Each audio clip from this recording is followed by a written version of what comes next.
Menyapa Anda kembali dalam program Bible Everyday dan kita sudah tiba di Keluaran pasal yang ke-30. Keluaran pasal yang ke-30 ini bicara soal mezbah pembakaran ukupan, lalu kemudian mengenai persembahan khusus pada waktu pendaftaran orang Israel, dan juga mengenai bejana, pembasuhan, mengenai minyak urapan yang kudus, mengenai ukupan yang kudus. Ada hal yang menarik yang saya ingin bagikan kepada Anda di perikop ini, yaitu tentang mengenai persembahan khusus pada waktu pendaftaran orang Israel. Jadi di perikop kedua di pasal yang ke-30. Saya bacakan buat Anda.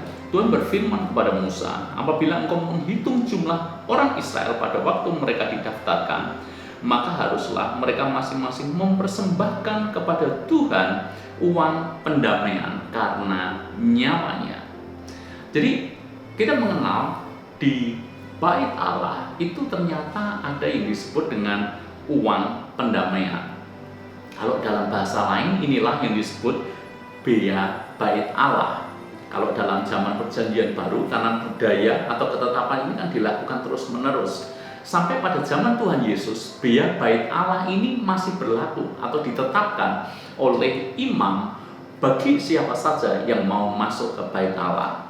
Kalau Anda baca di dalam Matius pasal yang ke-17, maka itu cerita tentang bagaimana Yesus membayar bea untuk Bait Allah. Jadi ternyata Yesus pun sekalipun dia anak Allah, dia tetap membayar bea untuk Bait Allah. Ya, dasarnya dari mana? Dasarnya dari Keluaran pasal 30 ini. Kalau di zaman itu disebut dengan uang pendamaian. Dan uang pendamaian itu jumlahnya setengah sikal kalau Anda baca di dalam ayat yang ke-15.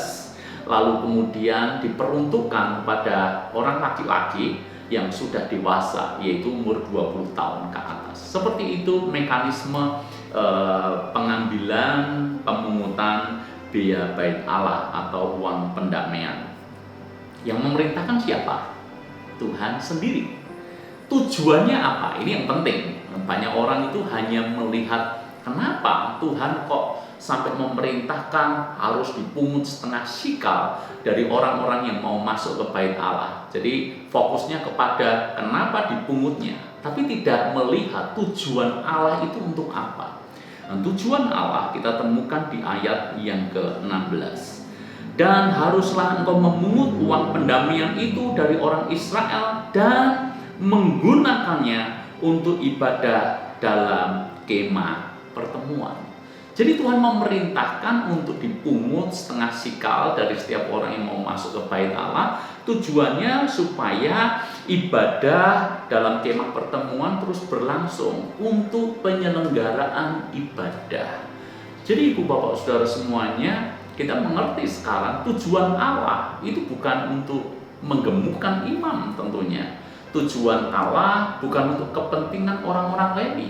Tujuan Allah adalah supaya pertemuan di kemah suci itu tetap terselenggara karena ada orang-orang yang memberikan setengah sikal dari yang menjadi miliknya itu. Ibu Bapak Saudara, orang-orang yang skeptis atau orang-orang yang nggak suka, maka dia berkata seolah-olah masuk ke Bait Allah, masuk ke gereja itu kayak kena pajak.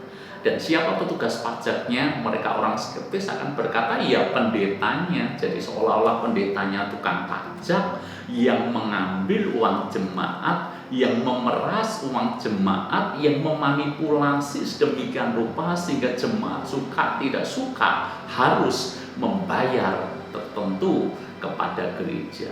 Hari ini saya luruskan bahwa sekali-kali cara berpikir seperti itu sangatlah keliru. Sebab kalau kita beribadah kepada Tuhan di zaman sekarang, saya pribadi sebagai pemimpin akan berkata, Anda mau memberi persembahan atau tidak, itu sama sekali tidak menjadi soal. Memberi persembahan sekali lagi bukan karena paksaan, memberi persembahan karena sebuah kerelaan. Jadi Anda mau memberi kolekte atau tidak, bagi saya itu bukanlah hal yang penting. Tetapi kalau Anda memberi persembahan, saya juga ingin mengerti bahwa Anda harus paham kemana larinya uang Anda. Kita semuanya sepakat akan mengelola uang persembahan ini dengan bijak. Kami di gereja, saya sebagai gembala, saya tidak campur tangan secara langsung soal keuangan. Bendahara dan tim yang urus semuanya, dan kami lakukan secara transparan. Tidak ada untuk kepentingan pribadi. Dan larinya kemana? Larinya untuk penyelenggaraan ibadah. Seperti yang tertulis dalam firman Tuhan ini. Ibadah diselenggarakan dan itu butuh dana. Dari mana dananya? Tentu saja dari umat Tuhan yang datang beribadah. Bukankah ketika kita beribadah, kita butuh uang untuk membayar listrik, kita perlu uang untuk memberi perlengkapan ini, peralatan ini dan itu, dan semuanya. Gereja butuh uang, tetapi ingat bahwa uang itu untuk apa? Itu yang perlu kita tahu. Jadi jangan Anda misalnya orang-orang yang tidak suka soal ini akan berkata, ini uang larinya tidak jelas. Itu sebabnya memang ada banyak kesalahan. Gereja tertutup soal keuangan, gereja tidak transparan. Itu yang membuat orang curiga kemana larinya uang mereka. Itu sebabnya sebagai gembala saya menekankan kepada Anda, kalau Anda jemaat kami atau Anda mungkin di luar jemaat kami, saya mau tekankan seperti ini. Yang pertama, kalau Anda memberikan persembahan dan tidak rela, lebih baik Anda tidak usah memberikan persembahan. Sebab Anda memberi tidak rela, toh itu tidak berkenan kepada Tuhan. Lalu kemudian yang kedua, pesan saya kepada tim di gereja kami, jujur, transparan, bisa dipercaya, bisa dipertanggungjawabkan kemana larinya uang persembahan jemaat.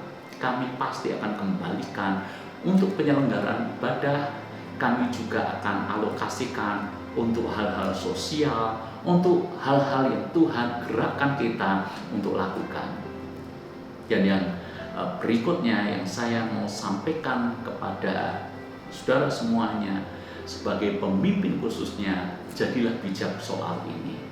Jangan sampai kita jatuh dalam dosa soal keuangan. Begitu Anda sebagai pemimpin rohani jatuh dalam dosa keuangan, Anda menyalahgunakan uang gereja, persembahan dari jemaat, itu membuat jemaat tidak percaya bahwa mereka harus memberikan persembahan. Dan kalau jemaat tidak memberi, saya mempercayai bahwa berkat mereka, persembahan mereka, itu yang membuat Tuhan juga memberkati mereka. Jadi bayangkan kalau jemaat jadi pelit, cinta akan uang, tidak mau memberi persembahan, bukankah jemaat itu sendiri yang kasihan? Jadi ibu bapak saudara semuanya, khususnya Anda rekan-rekan saya, pelayan Tuhan, jadilah orang yang bisa dipercaya soal keuangan. Jadi kalau semuanya jujur, transparan, apa adanya, maka kita semuanya bisa sukacita memberikan persembahan.